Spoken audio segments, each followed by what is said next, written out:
And it was the band I was playing with. I got written up in the Houston Press as the dancing bassist because I also used to leave a bag of Ruffles on top of my bass cab because I've also been a type 1 diabetic since I was 8. So if my blood sugar got low while I was playing, I didn't want to like walk off stage. So I would just constantly eat chips as I was dancing around and playing the bass and eating chips. It was probably not a good look, but.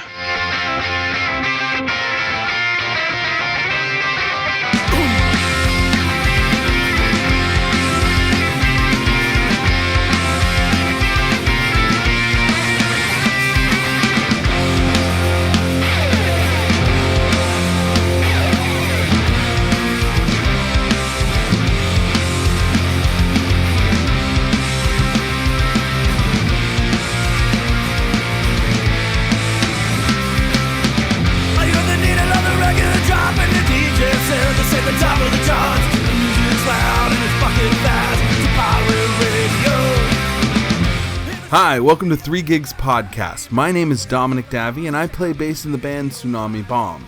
And I'm here to talk to different performers about the stories of their first, best, and worst performances of all time, letting you in on what it's like on stage during some of the greatest and most tragic moments of an artist's career. And this week we're talking to Houston, Texas's own Steadfast HTX.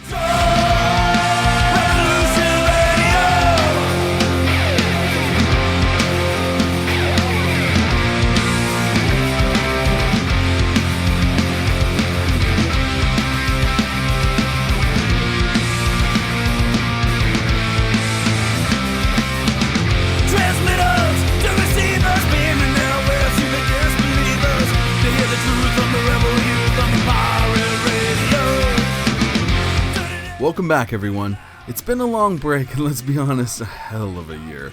2020 is finally behind us, and while it was my intent to have this next batch of shows up in October, the reality of how the pandemic has affected my life delayed my ability to post these episodes as soon as I would have liked.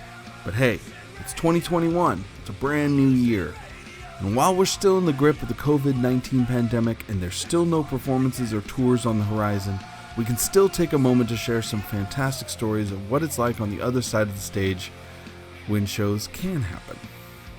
Well, that brings us to this week's guests. Today we're speaking to Jason Bancroft, Travis Smith, and my dear friend and Tsunami Bomb tour manager, Charlie Price. And they make up 3/4 of the band Steadfast HTX. Now, kicking up this latest lineup of the band in 2018, Steadfast HTX combines the best elements from classic styles like skate, street, and straight-up punk, while giving it their own uniquely Texas-fueled anthemic sound. The band released their brand new 11-song debut album, Transmitters, on Pine Box Derby Records in 2020, and while they haven't been able to tour behind the album due to the COVID-19 pandemic, the band has been relentlessly doing everything a young band can do to get their debut album out there with videos, making sure it gets all the reviews, and pushing it as hard as they can.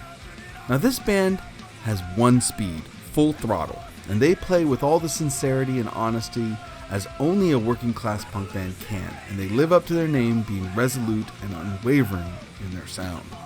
Now, as we're going to cover in the discussion tonight, Charlie and I go way back. He is a hell of a drummer. And I met him through our mutual friends in a band called Boy Kicks Girl. Now listen to the 3 Gigs episode number 16 from season 1 to hear from Brandon Paskey, who is the bassist for that band. And it'll give you a little more context.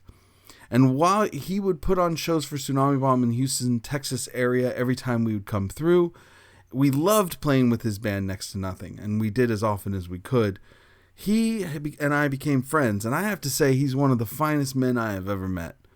He's now considered the 6th member of Tsunami Bomb, and I can't imagine doing the band without him. And though you guys don't see him on stage unless you look to the extreme right or left edges, where he's waiting to help us and to be there in case anything goes wrong. And because it's Tsunami Bomb, inevitably something does. He and I have even survived hurricanes together. No, I'm serious here. Hurricanes. And he's the kind of guy you'd want by your side in a hurricane. He's got great stories to tell, and I knew I wanted him on this show since I started this podcast. And now that he has Steadfast HTX, he couldn't avoid me any longer. He has to promote his new release. So joined by his guitarist Travis Smith and guitarist-vocalist Jason Bancroft, we were able to discuss their first, best, and worst shows of all time. Now, a quick word of warning. I was having mic issues on my end, so I'm a bit quiet in this discussion. But you don't really want to hear from me, you want to hear from them. So let's get started, as always, with one of their very first shows. Okay, my first show. I was probably 14, 15. My first band, called Marmalade. We were awful. Yep. Go ahead, laugh. Laugh. No, that's horrible. That's far nicer than many band names from 14 and 15-year-olds. So we played at a place in a little town. I mean, Jason and Travis will know this, but called Conroe, where I'm from, north of Houston, and it was at a place called the Gas Station, run by we were then 14, 15, dude in his like 30s. It was a coffee shop, vintage resale / venue hybrid of the 90s. Everybody was wearing flannel and polyester and corduroy pants, and this guy was probably a kid toucher. Was this Dave?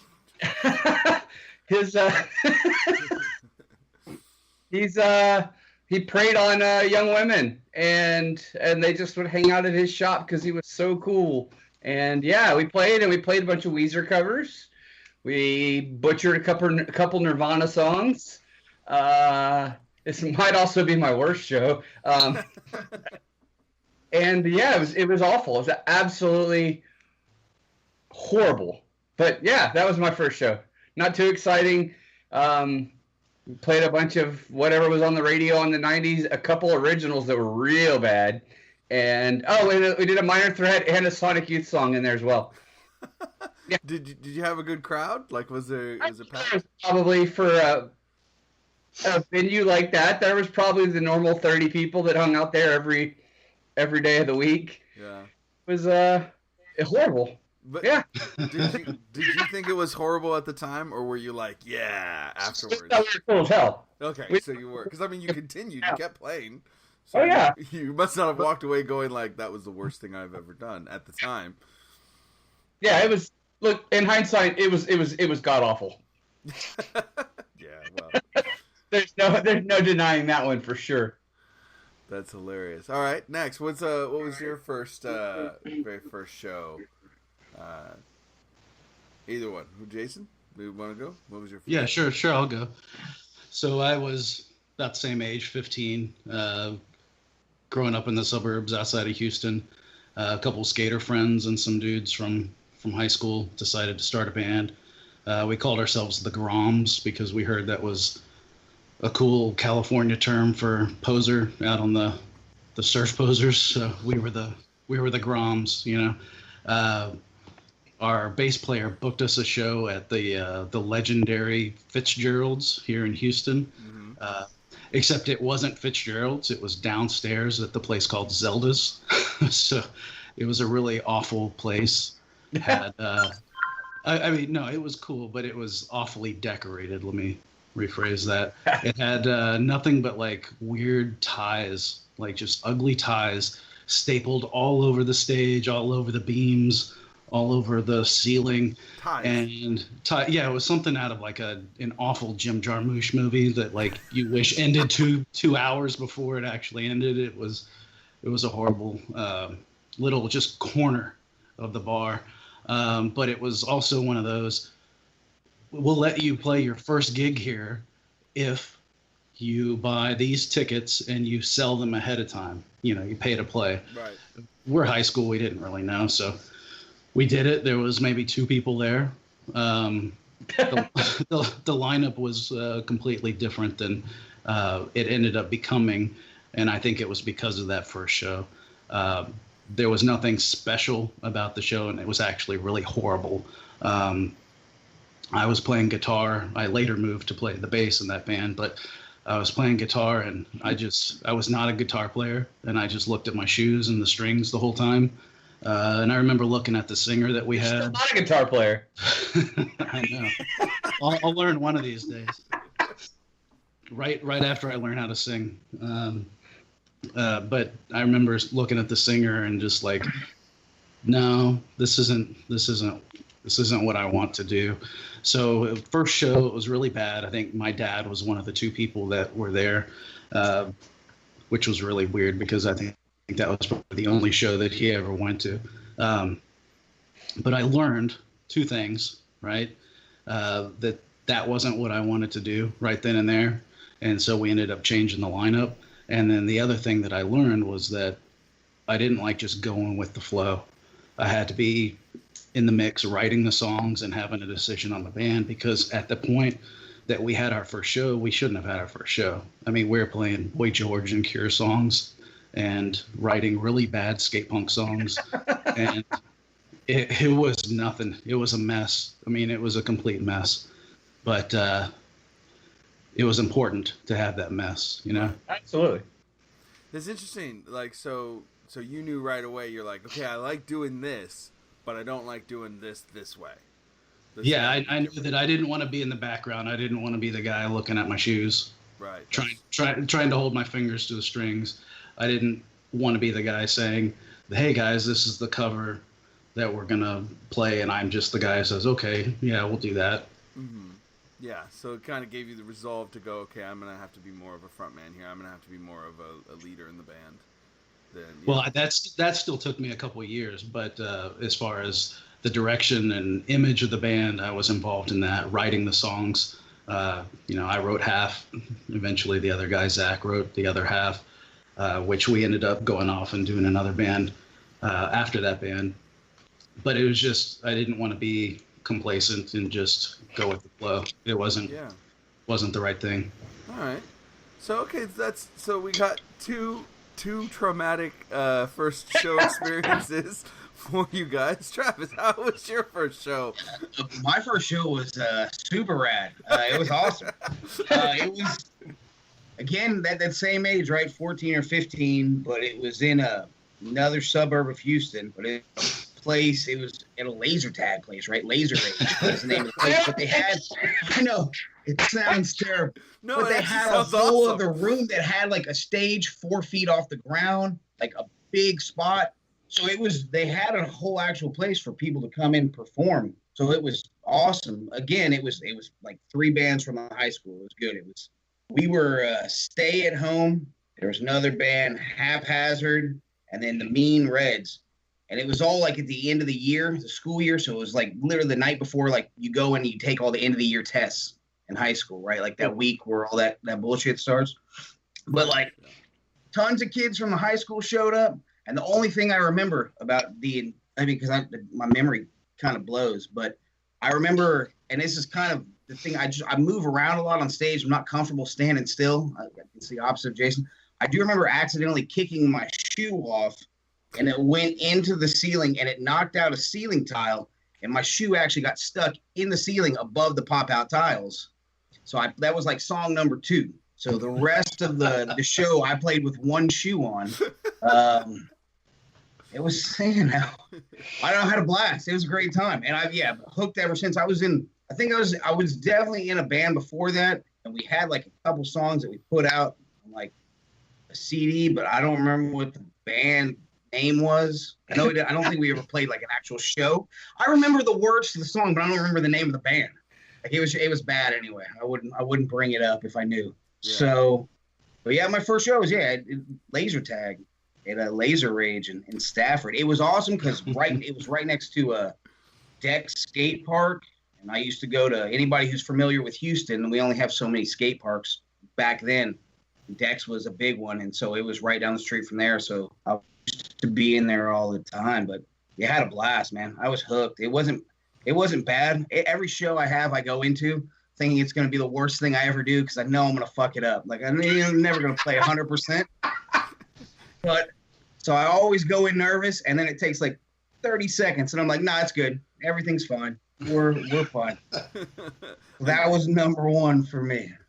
You just sold yourself out to your bandmates. Now they know you go into every show going, oh, fuck. No, it's no secret. They know. I say it out loud every single time. I try to do it a few times where I was like, all right, I got to go into this show sober. I got to try to do this show sober. I'm like, can't do it. Gotta throw a couple back just in case. I like how you're like the Bill Paxton of this group. It's like, game over, man. Game over. We're all dead. We're all gonna die. Yeah, that's pretty much it's my mentality. Literally, until every single show, and I know this happens, but still, every single show, it takes you're 30 seconds in the first song, and then it doesn't matter anymore. No, it's but true. just I don't know why I just can't shake those nerves every single time. No, it's true. I get that. Like it always takes you. No matter how stressed I've ever gotten about a show, like once it's started, we're in it. Then like even if it's a disaster after the fact, I'm like, well, I'm in it. I'm all right. Like we'll do okay. But but okay. So, but I think there's a technique there because going in there optimistic has led to some traumatic first shows for two of you. But you go in and going, oh, this is gonna suck. You walked away, hey, that's pretty good. Like I lost a shoe, but hey, laser tag. So, I think that's the thing. I go into most shows like, oh, just not necessarily pessimistic, but knowing that I'm personally gonna fuck it up a little bit, and then so once I just try to get that fuck up out of the way, then we're good. It doesn't matter. Okay. Well, it's just having low standards. The fact, so whether it was traumatic or not, you guys managed to play your first shows and decided to keep playing shows, and that ended up leading you all being into this band. So what was the first show like for Steadfast? First show was at a South by Southwest unofficial show in Austin, Texas. It was put on by a good friend of mine, JT Habersat, and the Altercation Records guys. And we went down, it was probably a Saturday, if I'm not mistaken. Yep. And it might or might not have been St. Patrick's Day. I don't recall because South by Southwest is that weekend. And we got down there probably 4 or 5 hours before the doors opened, before anybody else got there. Just so that we could scope out the venue, get a good, parking spot and start drinking and start getting ready for the show. And then we go inside and the show, we know it's going to be packed. It's a big lineup and there's 2 stages, one left, one right. And we're on the right-hand side and we don't know how it's going to be, right? Nobody's there yet. We have our gear set up. We're ready to go. And I think we strum one chord, for the intro, and then all of a sudden we look up and there's 50, 60 people right there because it's a ground level stage just right in front of us. And I was like, okay, this is fun. This is a good reaction right away. This is, like I said, it was just really awesome. We hadn't really been playing together that long either. It was only a couple months, right? Was it a couple months? Practicing that January. Yeah, so it's 2 months. March, 2.5 months, and Jason's like, by the way, we're playing South by first show. We should probably get a few songs together. It was very early too in the day. I know it was a full day's worth of shows. So we played noon. Yeah, so I remember it was one of those, just that happens. You play all day shows like that. Sometimes you got to get up and play in the morning when the sun's still out. And yeah. That's awesome, though. It sounds like it went well. I mean, it sounds like you had 50, 60 people come in. Yeah, you know what I forgot we also did was we printed up the choruses of our songs that we played and had them laminated. And we had them right in front of the stage. So in between the songs, we kind of change it.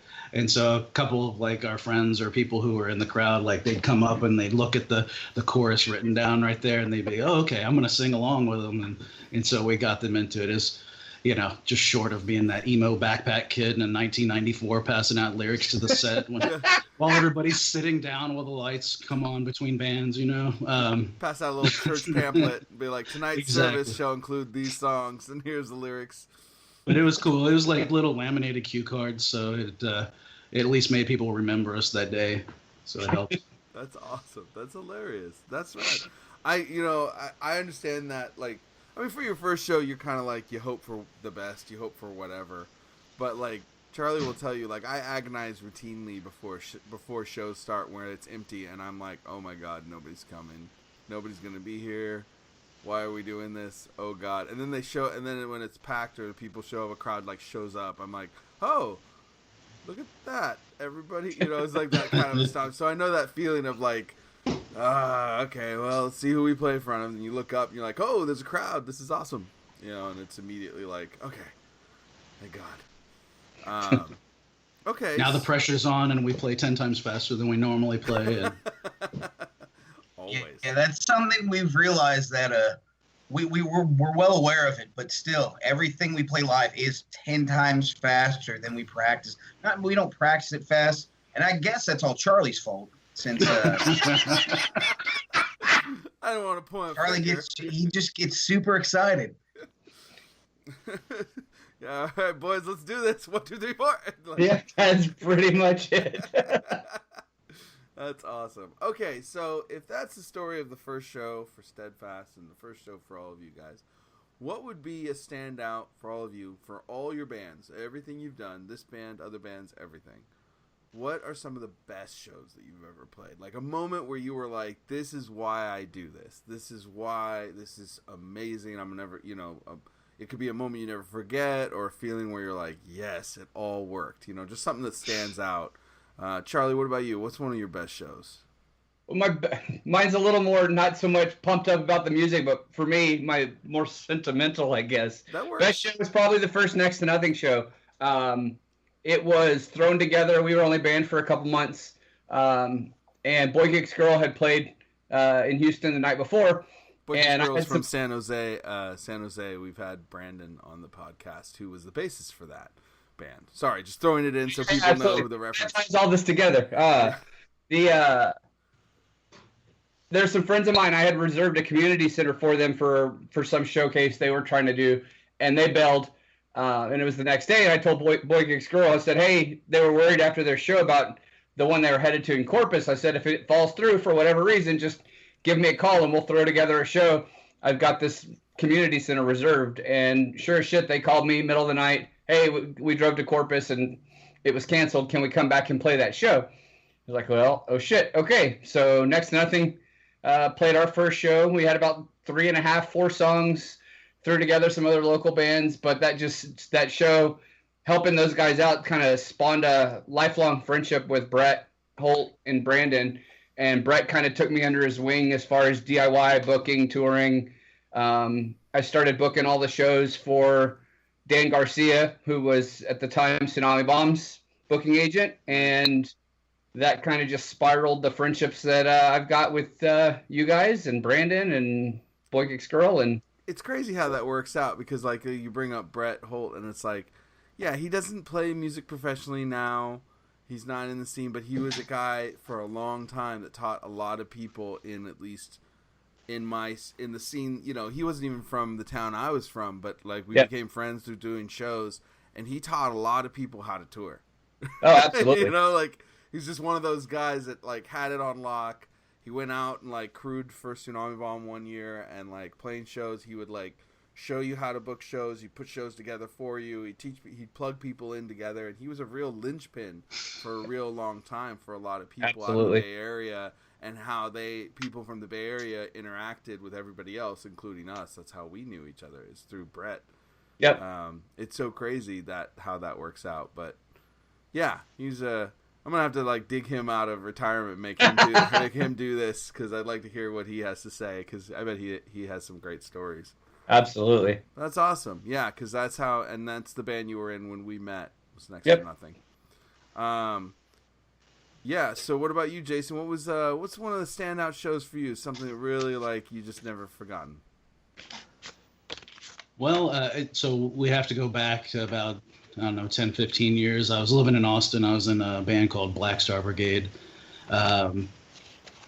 We were the local opener at Emos Inside for all the BYO, TKO, Epitaph, Hellcat, Burning Heart bands that would come through.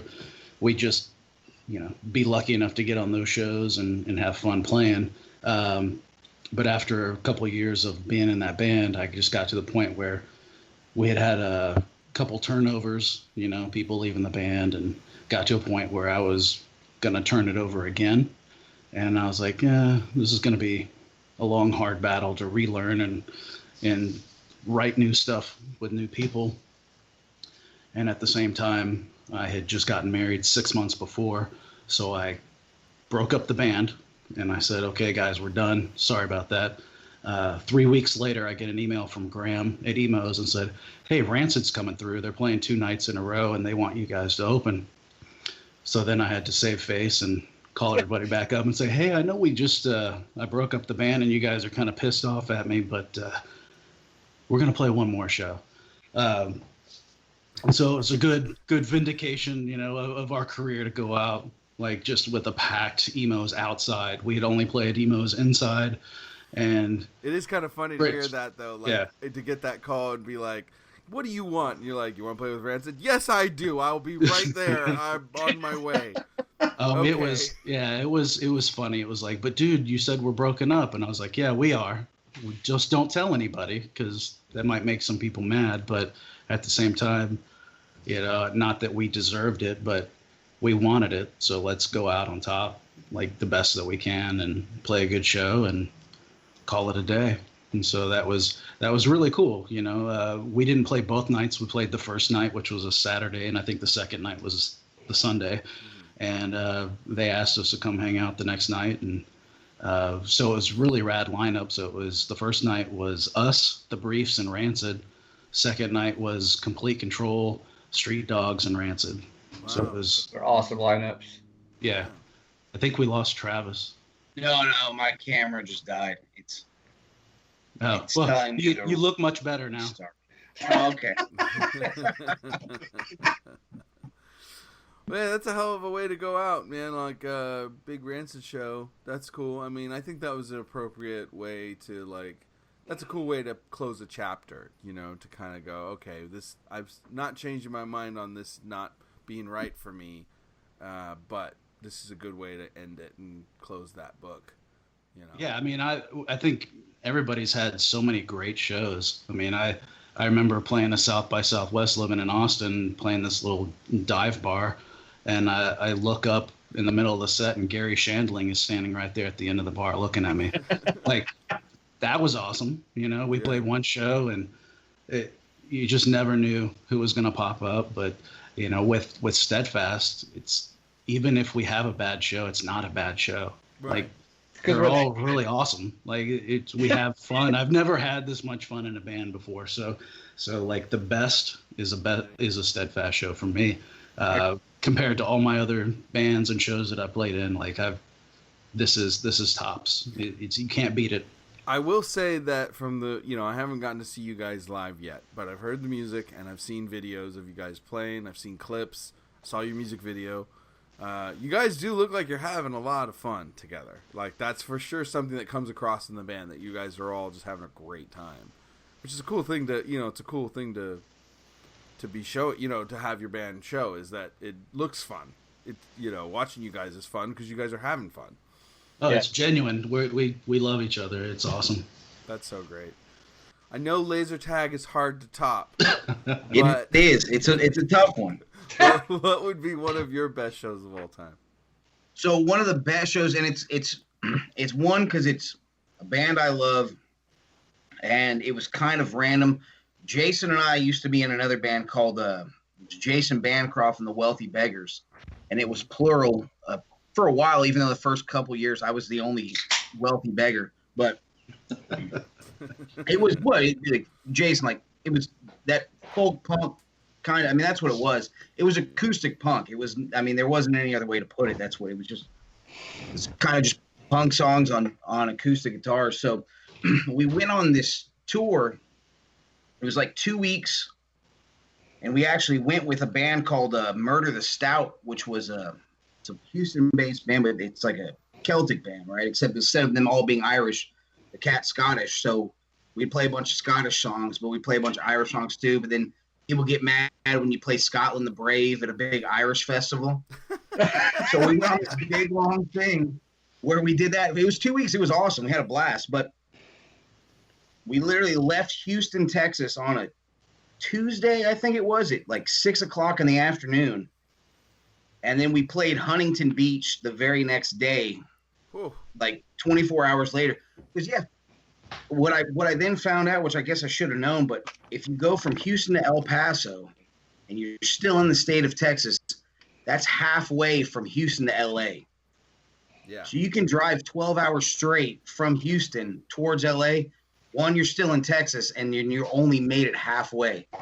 So Oh yeah, I'm very familiar with that road. I toured. yeah, it's a long road. And I-10 and I-20, they run for a while. So it was, I think, like the second half of the leg, we had just, we were playing in Fort Collins. And we played Salt Lake City the night before. So you have to, Wyoming, you have to drive through. You go up and around instead of just straight across. Yes, you do. You have to go up and around. And during the winter, that's a horrible drive. People who've never made that drive, here's the bonus. The rule in Wyoming is you're allowed to drink in the van as long as you're not driving. So I remember specifically I got my Disney Princess fruit snacks and a bunch of beer. And so I was riding shotgun the whole way through. So by the time we got to Fort Collins, it was awesome. But what I didn't know is that we did a radio show, local, like a college radio that morning. And I found out we were playing with the copyrights that night, which was a blast just because it was such different from the other bands we'd been playing with on the tour for so long. But like, it's also, we got to play with the copyright. So it was awesome. And after Jason and I played, we were basically doing dual shifts every night. We'd play with the Wealthy Beggars, and then we'd play with Murder the Stout because we were also helping them out. So then after that, I remember me and Jason, like, arm over arm, like hanging out with pitchers of beer, just kind of skanking around, dancing, having a blast. Like, just instead of glasses, just pitchers, just spilling beer everywhere, dancing a star. Like, I don't know. That's one of my favorite shows because it was just such a departure from what we were doing at the time. It was one of my favorite bands, and I've been playing music with Jason for like 10 years now. So it was one of those fun nights that me and him have that we're just out, probably drinking too much, but that was the thing. The other thing was, that was the way we got what's a good way to put it? Skirted our driving responsibilities. You're like, I'm too drunk. I guess I can't drive. It's like, even if you didn't drink anything, you're just like, I guess I'm too drunk. But yeah, that night in Fort Collins, that was the first time I'd ever been to Fort Collins. The whole town was kind of a blast. It's just a really neat little town there. So the town is great. There's what's it called? We played at Surfside 7, so of course it was amazing. Yeah, no, that's awesome. I recorded at the blasting room there, so I lived in that town for about a week, and it was great. There's a diner there that sells these huge cinnamon rolls. I think it's still there, called like the Silver Car Diner or something like that. Something I remember. I'm actually looking it up. Jason, was that also the room where we had the jacuzzi in the hotel room? Yeah, so Murder the Stout, they had a little bit of extra money, from the festivals that we were playing on the way up to Portland and back. That was our turnaround point, was Portland. We had a hotel room for 5 of us or 6 of us. I don't remember how many was on the tour, but it was like one bed, a lot of floor space, no enclosed bathroom, right? I think maybe the toilet was enclosed, but there was a big hot tub with a curtain around it in like the middle of the room. And so like we all had to take turns, doing quick little horse baths in the jacuzzi with the curtains closed. Like, don't look at me. I'm bathing and now I'm changing. So.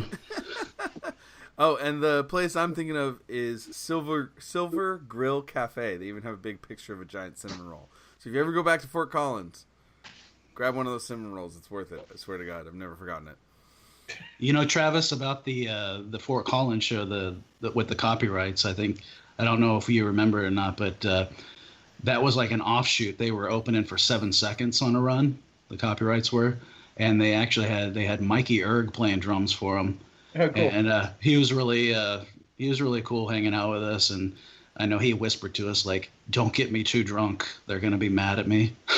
So, I do remember that, 'cause whenever people say shit like that to me, I specifically go out of my way to get you too drunk. I'm the wrong person to tell that kind of stuff to. That was my point. It's not intelligent. Did you guys get Eric drunk? Like, get him too drunk? I don't know if he got in trouble or not with the guys, but he had a good time. That's awesome. That's awesome. That's a great story. Right on. All right. So if those are the best shows, now we get to the final question of the show. What's the story of the worst show? Now, it could be, you could do a couple, and it could be because of performance, it could be because of the context. It's up to you guys. It could be a couple shows that were bad. It's whatever you want. But, Charlie, what's an example of a moment where you were like, what the shit? Why am I here? Why am I doing this? I want to go home. Well, we all know I love to drink the beer a little too much at times, and I would have to say in next to nothing days, this is pretty early on, I had a lot of beer before. Not to interrupt you. Yeah. But why do I feel like all of our worst shows are going to be, because they're all going to be separate. They're all going to be different. But it's all going to be because we drank too much. Wow, hashtag attacked. Travis calling everybody out. So I know mine is. That's all I'm saying. I drank a lot of beer before this one particular show, and it was a big one for a next to nothing show. It was at one of the community centers I booked, but those used to get pretty wild. And there were a couple hundred people at the show. We go on to play. I'm already looking out of one eye and squinting, and they already knew it was going to be a problem, but I couldn't even finish a song. I would just stop mid-song and have to just sit there and listen and try to count myself back in. And that wasn't just like a one-off in that set. That happened probably most of the songs. Yeah, and after that, there was going to be a Come to Jesus talk with Charlie, but when we all got to meet afterwards, I just started with, I've given myself a new rule. I'm only allowed to drink when I get on stage. No more pre-show drinking. And even to this day, I at times will drink before a show now, but not like I used to. I try to at least be somewhat soberish when I get on stage, and then just try to remedy that real fast once we get going. But yeah, that was probably the worst. Was and embarrassing. It was just straight up embarrassing. Like, you know how bad it's got to be for when you're wasted and you come off stage going, yeah, I know, I've given myself a new rule. Like, you already called yourself out. You're not like, that was great. Yeah, no, it was bad, real bad. You never know. Yeah, I think you're missing the point. His worst show was his fault. It's always somebody else's fault, but he's saying the worst show was his fault. That's even worse. No, it's funny because I don't know. I've seen it's weird to me because there are guys out there, there are men and women out there, musicians out there who can literally be destroyed and still kill it. And then sometimes, but I feel like everybody has that one point where it goes just too far, and that too far could be different for different people. But absolutely, everybody's got a too far. I mean, there's people who's too far after one beer, and they're just not able to function. But there's people that's too far after a keg. Yeah. But yeah, I mean, you hit those moments and you're just like, oh God, I gotta stop. Okay, yeah. 1, 2. Where do I come back in? That's rough. It was really, really bad. Yeah. Oh man, I feel it. Okay. We used to see everything, so there's probably video floating around of that somewhere. Which, if that ever turns up, that'll be a sad day. I'll try and find it. I'll look. Oh God. What about you, Jason? What's a show that sticks out in your mind and as a situation where you're just like, oh God damn it?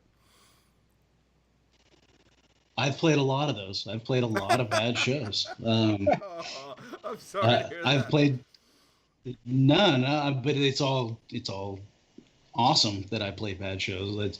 Because you'll learn from the bad shows. But I played shows where the amp just stops working halfway through and you just keep playing and you don't even realize it. I've played shows where after the first song, somebody runs into the other guitar player and breaks the headstock off of his SG. Oof. I've had chipped teeth on, from the microphone somebody's been way too drunk to play drums or way too drunk to play guitar. I've played shows where I and just kept going on but I guess there's two that really stick out as like the worst. And I'll say that the first one is a specific show. The second one is the type of show that's the worst. But the specific show that was the worst, I think it was 1994, 95. It was my first band. After our first show, we changed the lineup and we started playing a whole bunch of stuff.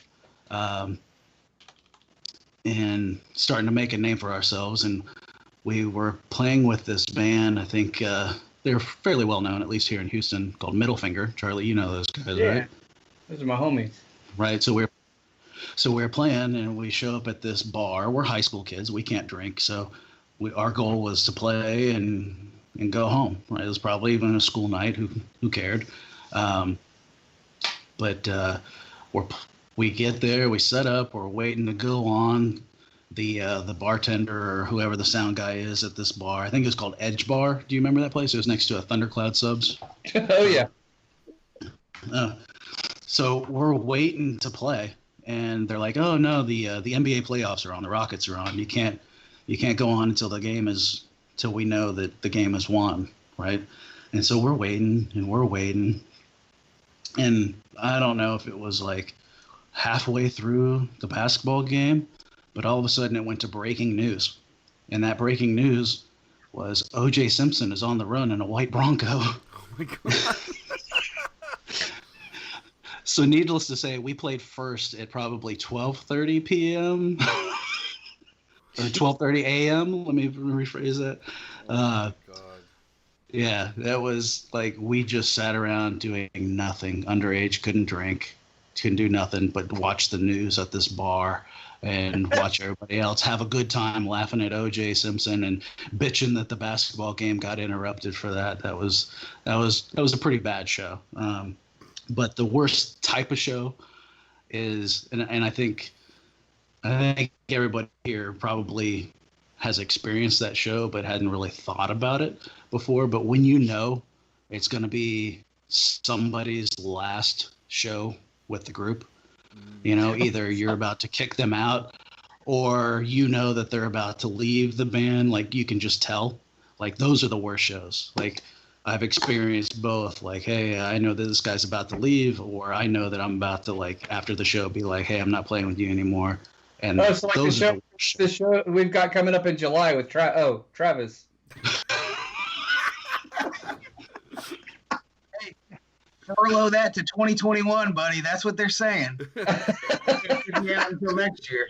He's like, I'm still in. I'm still in. His contract is on hiatus. Yeah, no, I mean, having problems in a band that, like, that's actually the worst. Where, it's one thing when you're, like, fighting and then you get on stage and then it kind of makes everything okay and you're like, we're good. But it's another thing when it's a bigger problem than that. You're forced to, like, make, like, you're up there pretending everything's going to be normal and everything's fine when it's not.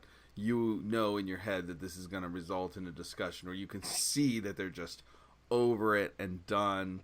I mean, I've seen bands where I'm like, dude, that guy is done with this. Like, I've watched a band and I could tell that, like, the guitarist in the corner, or the bassist or the drummer, somebody's just over it and doesn't want to do it anymore. I've definitely been there. Yeah, it all feels like that MTV Music Awards when Poison, like, pretty much broke up on stage. Remember that one? Shit, I haven't even thought about that in years.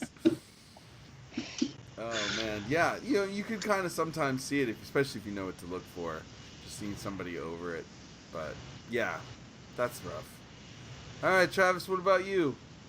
All right, so I've thought about this a lot. Here's a problem. Even though if I know it's going to be a bad show, I'm still having a blast doing it. So even if I say if I play terribly, when I play terribly, I'm still always having a good time, right? Because that's the whole point. That's the reason why we do this, is because if it wasn't fun, if it was work, if it was, if it felt like an office job, nobody'd be doing it. Right. We do this because so. Now that being said, the worst show I want to say I think I've ever had is this was back Houston, maybe 10 or 12. Oh shit, I forgot how old I am now. Like 14 or 15 years ago. But Walters on Washington, when it was actually on Washington back in the day, I forget who was coming. There was some guy who was going to headline. Well, I was a lot younger then, and what you did is you drink. So if you there's 3 bands. I know I'm playing second. I'm going to drink this much till I got to go up and play. Well, then the headliner showed up and he goes, no. I don't want to headline. You guys headline. And we thought, okay, well, I'm already on the train's already rolling. Like there's no slowing it down at this point. So you don't stop drinking. You just keep going. So by the time this guy played, then it's our time to go up. And the band I was playing with, I got written up in the Houston press as the dancing bassist because I also used to leave a bag of Ruffles on top of my bass cab because I've also been a type 1 diabetic since I was 8. So if my blood sugar got low while I was playing, I didn't want to walk off stage. So I would just constantly eat chips as I was dancing around and playing the bass and eating chips. It was probably not a good look, but we got switched from second to third, and we were young, so you kept drinking. So I know I'm going on here. You drank up to that point. Well, that point had passed. We kept on drinking, and so that was probably. But I mean, that's the thing. It's that was the worst show I've ever played. We were fucking songs up left and right, but we were laughing and cutting up on stage. It was great, right? We didn't care because maybe we were all way too drunk to care, but. I mean, that's all the fun of it. Travis, you're a goddamn inspiration. I think if more musicians were like you, this would be a better scene. I even like the fact that you have a medical reason for snacks on stage. It's true, right? Yeah, I blame it on the diabetes, but it's. Now I have a wife who makes fun of me all the time. Every time I'm say something, she goes, "Oh, I'm Scott Malkson. I have diabetes." My wife's ripping on me, calling me a loser all the time now.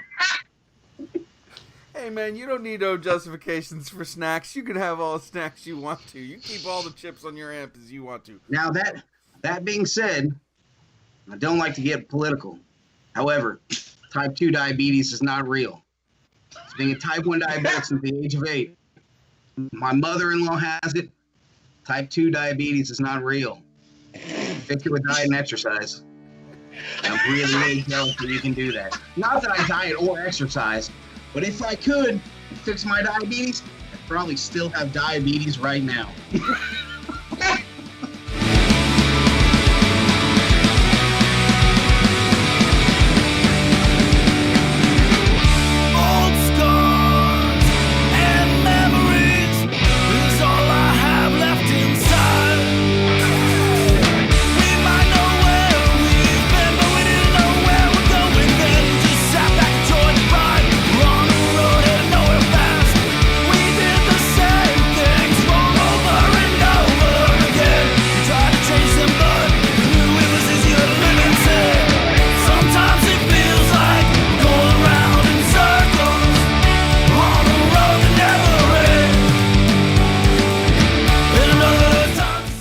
Listening to Steadfast HTX from Houston, Texas.